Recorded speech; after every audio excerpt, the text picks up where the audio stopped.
Ens hem donat compte que està utilitzant-se la pandèmia com a tapadora de la crisi sistèmica que patim.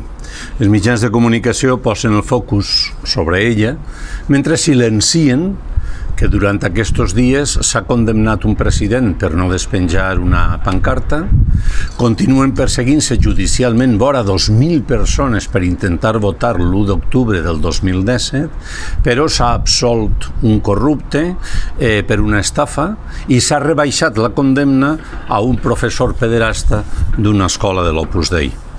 A la pandèmia se li ha de témer, però també convé observar la fragilitat del model polític en què vivim 45 anys després de la mort del dictador.